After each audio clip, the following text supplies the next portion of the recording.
Hola, ¿qué tal amigos? Te voy a enseñar cómo comprar tu hosting y dominio con descuento aquí en HostGator México. Lo primero que tú tienes que hacer es acceder al cupón que te dejo en el primer comentario y descripción de este video. En cuanto le das clic te manda a la página principal y aquí amigos solamente debes de escoger el plan que más te guste.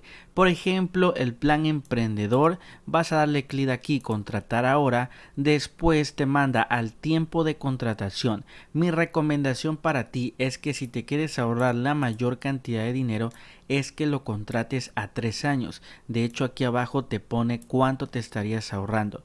Entonces la verdad es que te conviene mucho contratarlo a 3 años, ya que siéndote muy sincero te vas a ahorrar la mayor cantidad de dinero. Después dale clic abajo, ir al carrito. Aquí tienes que poner el nombre del dominio que tú quieras registrar. Recuerda que nos van a estar dando un año de dominio completamente gratis. Después dale clic a este botón azul con la lupa, esto para verificar que el dominio esté disponible y se pueda registrar. Como puedes ver te aparece dominio disponible, dominio gratis, dale clic abajo adicionar dominio y a tu derecha amigos te están aplicando ya el cupón de descuento. Ahí te lo enseño con la flecha, es 100% real. Después dale clic abajo continuar con la identificación y aquí debes de ingresar los datos para crearte la cuenta en HostGator. Los ingresas, igual acá palomeas esta parte y dale clic abajo crear una cuenta. Después HostGator te va a estar pidiendo otros datos, simplemente rellénalos